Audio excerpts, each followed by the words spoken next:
I think the key to writing good villains is simply having a great handle on what type of villain your character is.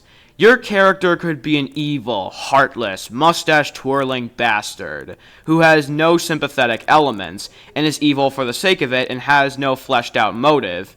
If you keep your villain this way and don't give them any humanizing, sad backstory and have their defeat be them actually getting defeated and not having a change of heart, you have a great villain who sticks to what they are.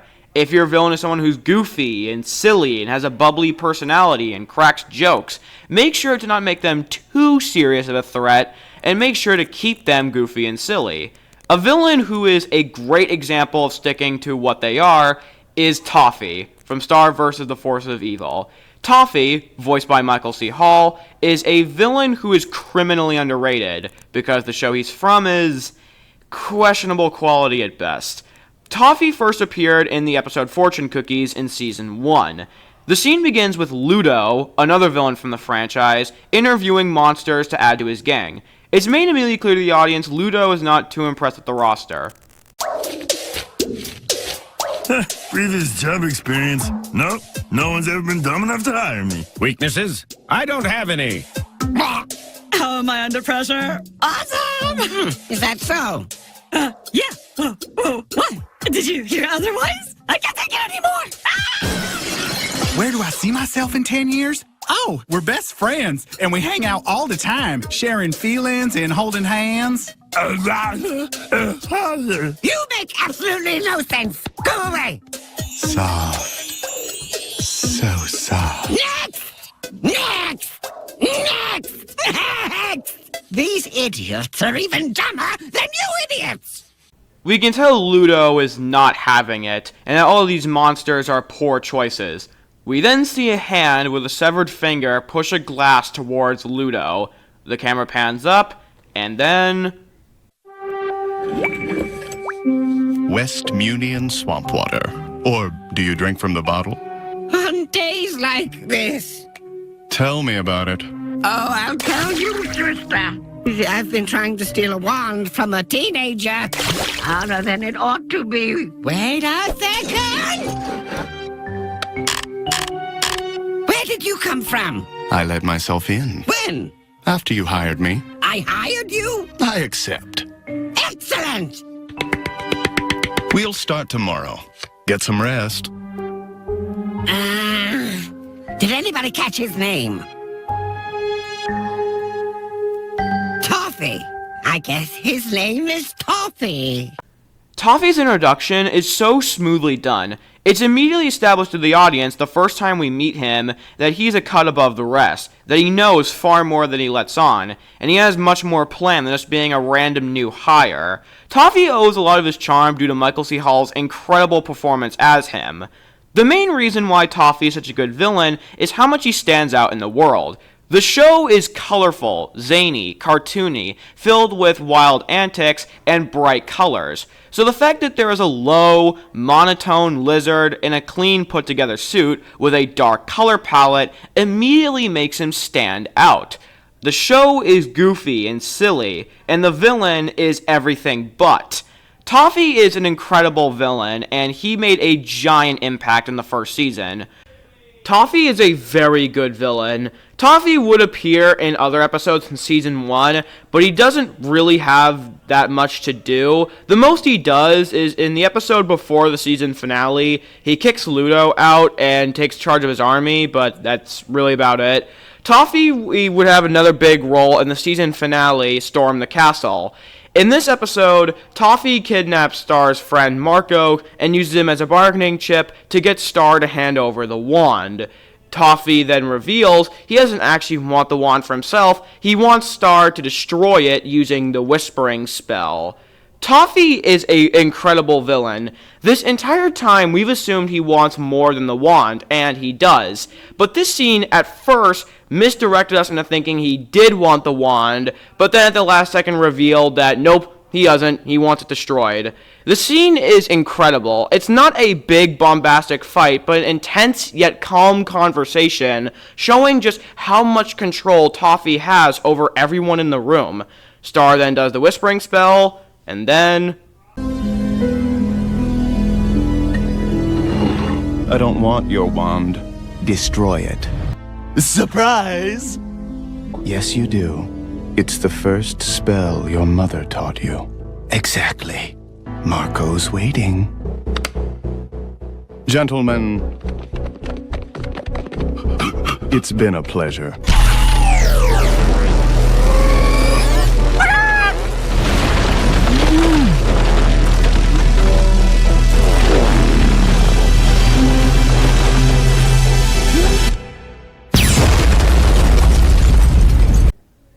Toffee does not directly appear in Season 2, but his shadow leans over everything. We know he's watching. As you just saw, Toffee put something in the wand. That something was his severed finger. So Toffee is quite literally in the wand, which explains how he survived the blast. He put his finger in the wand, and thus he is in the wand. So every time the wand is on screen, Toffee is on screen. Season 3 is where Toffee makes his actual real return, as this episode reveals that Toffee has indeed been inside the wand, corrupting the magic. Something I haven't brought up yet is Toffee's motive. Why has he been doing all of his evil things? To give you a quick recap, in this universe, monsters are essentially they are oppressed by humans, and humans oppress them using magic. And Toffee's motive in the show is to get rid of magic and thus get rid of monster racism. It's a very weird allegory that isn't really handled well in the show. But anyways, Toffee's motive is to get rid of magic so monsters can have better rights and so it doesn't fall into the wrong hands like villains we see later on in the show. Toffee is an incredible villain, and his motives, being that he just wants to give monsters better rights, is nothing more than another prime example of this show's fantastic writing for its villain. Toffee is extremely intimidating, but his motive gives him slightly humanizing elements, so we relate to him just slightly more. In Season 3, Star winds up inside the wand, and right alongside her is Toffee. Toffee then possesses Ludo and gets Moon, Star's mom, to hand over his severed finger. He then fully regenerates his body. And this next scene is just chilling. Hello, Moon. Oh, of course. But I'd like something from you first. Something that belongs to me. Poor little butterfly. You've lost your wings.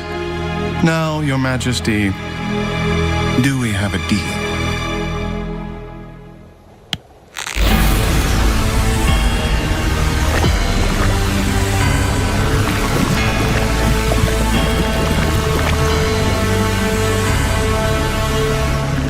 Goodbye.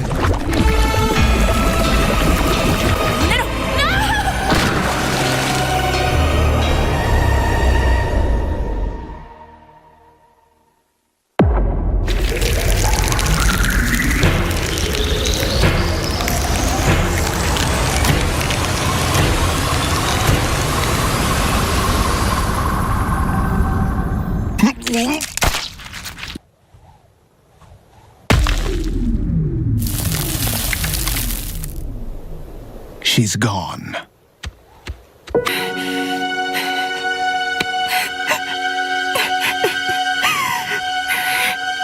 Are you finished?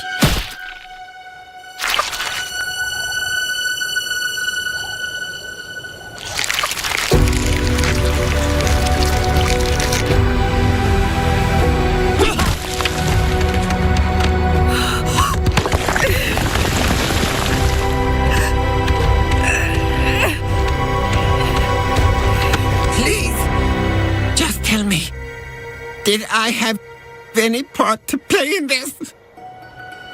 No.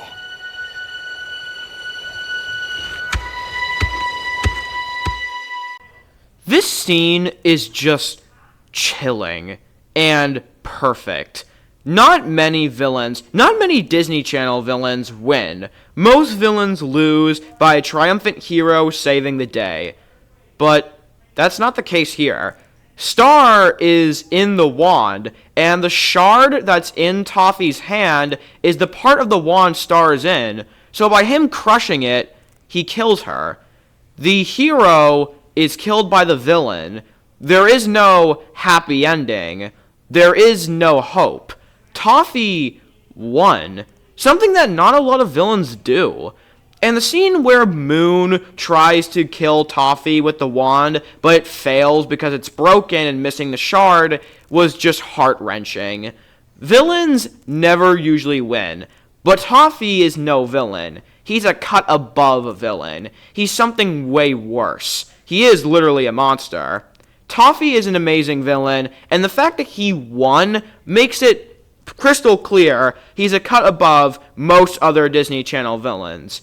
Unfortunately, due to this show's very questionable writing, his victory is short-lived, and due to some plot convenience, Toffee manages to get defeated by Star coming back due to some movie kid show magic.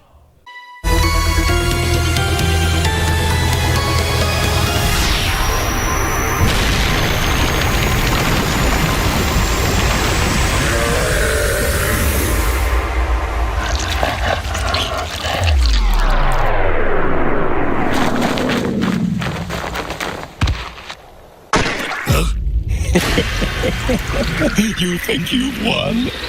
Ha! You don't make the plans. I do. Me. Only I know how this all turns out. Toffee would appear one final time in a flashback scene for Season 4, but that was just a flashback scene, so it's not really worth talking about. So yeah, in conclusion, Toffee was a very effective villain. I think the fear of Toffee comes from the fact you never know what he's thinking, what's going on inside of his head. He could be having a conversation with you, and you would have no way of knowing if that conversation is part of a much bigger plan with a much bigger goal. Toffee is very unpredictable, and this makes him scary, and I think that's incredible writing. Thank you so much for watching, and always remember, Sometimes your biggest threat is right under your nose.